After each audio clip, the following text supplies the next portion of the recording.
This is a review of the LEGO M-Tron set, the Particle Ionizer. Now, this is a fantastic set right off the bat. I just have to let that be known. This is a set that I feel like that shows everything amazing about M-Tron. To start with, it comes with one minifigure, which is the typical M-Tron dude. He's got the M print, of course, on the torso, and the translucent neon green visor, which is always cool, and black air tanks. The color scheme is nice. I like him. I mean, how could you not? The white helps him stick out when he's in the cockpit. But I think what's really interesting about this set is the actual spaceship, and not the fact that this old minifigure is having trouble fitting back in here. The actual ship is really cool. It has so many cool little details and play features and parts that move and detail. There's a lot of detail here, which in classic space, sometimes these sets are a little skeletal. So seeing a set that's just brimming with personality and detail is really cool. Let's go from the front to the back. First, you've got this beautiful cockpit piece. I think this had been around for a little bit. I believe this was used in, at the very least, a few classic space sets in the old era. It fits perfectly here. It takes this kind of awkward, flat piece and, makes it look right. It makes it feel normal, I guess. On the back, you've got some curvature, kind of creating this nice, I don't know how to explain it, this nice narrow gauge here. This is supposed to have a little cone, but I mean, it's classic space, so I don't want to consider it weaponry, but maybe it's a vector detector. It's not a vector detector, that's the other ship, but it could be vector-based graphics like the Vectrax. You never know. But moving to the middle, you've got a nice little space for a walkie-talkie, which I really think is a cool little addition. That there are little spaces for like weapons, almost like a Rock Raider set. You've got a little jutting out thing, a jutting out piece that has an M-Tron logo on a little plaque there. Now, I like this because it kind of adds like an angularity to this. Like, check that out. Like, I feel like that just looks really nice. I might have put that on wrong. It looks a little bit uneven, but I think my eyes are just playing tricks on me. Who knows? I love how they have these tubes going into here, kind of like adding to this very complex top area for the propeller, because this is a helicopter. The use of the cone piece or the cup piece is really cool. And I like how they also use the antenna to make a pretty unique looking propeller. Because there's a specialized propeller piece nowadays. There even was back then.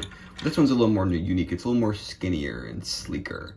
There's also on a little thing so you can angle it. I don't really know why you'd want to, but it's appreciated. Moving a little bit backwards, you've got these panels that have some pretty good graphic design. In the smaller set, I didn't really think it worked there, but there's just like a lot more printed pieces like that kind of going on. So I feel like it makes more sense here.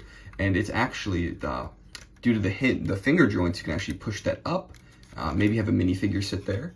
It works on the other side. It also makes it so you can do like different formations of the ship if you want, which is always something I appreciate. But yeah, not everyone will actually let you spin the propeller. So, maybe it's like a landing thing, like they land, it goes like, they put something there or whatever.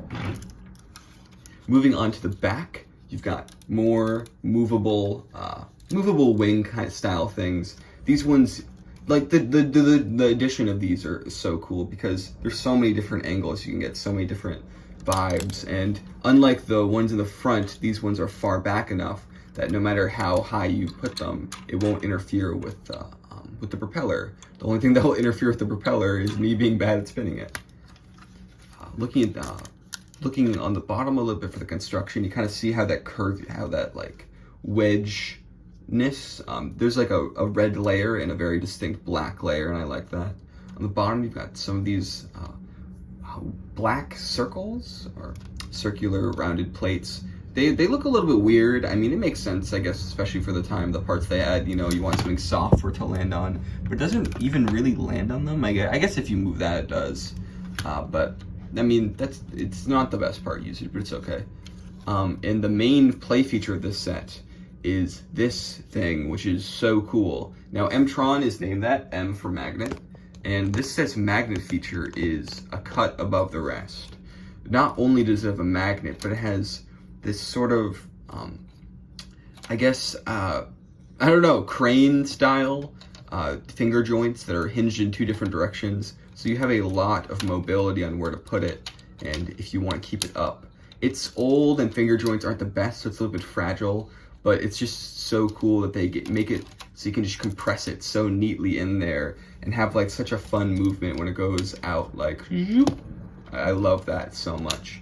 And it really, it's really helped by the other parts that can move around. There's just so much versatility with the finger jointed panel-y pieces in this. Like, you can like put it down and there's more room. It's just nice. And I love this little docking bay, this little bay area for it. It's just so nice and cozy, and this thing fits in there perfectly. Whether you're doing it, like, it fits perfectly. I love it. Even if you go like that, either direction. And a cool thing about this that I love is due to the magnets being on a rotatable thing, a little rotatable circular magnet, you can have one side which has the cargo, and then you flip it around and it's got tools, which is, it's so cute. I love it. Inside here, normally you'd have some weird translucent neon green crystal pieces, but I took those out because they always fall out. But yeah, I love this. I put this, I love how well it fits in there. The only thing is, yeah, it's an old set, it's fragile. The finger joints, this will come off a little bit. You have to be very delicate in order to make it not come off, but it's just so well designed and appealing. It's very appealing that I forgive it completely. Now, this is a used version of the set, of course, so it's missing a few of the tools, I'm sure, and those crystals, as well as a small robot who, I mean, I could have tried to remake with my own parts, but he was kind of ugly, so I didn't bother. I guess that's it for this review. Stellar set, the ionizing, what's it called? The particle ionizer is an amazing M-Tron set, and I think it's wonderful. It's the perfect helicopter, especially for the era. To me, the 90s is when Lego's design really got super cool and interesting, and M-Tron is like the first glimpse at that. It's the first glimpse at them making things more advanced and making more in-depth play features and stuff.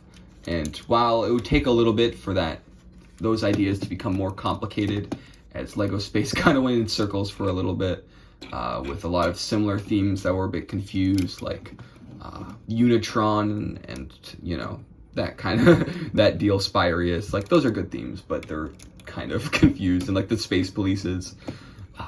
This is just a taste of the future. And that taste is very nice. That's all.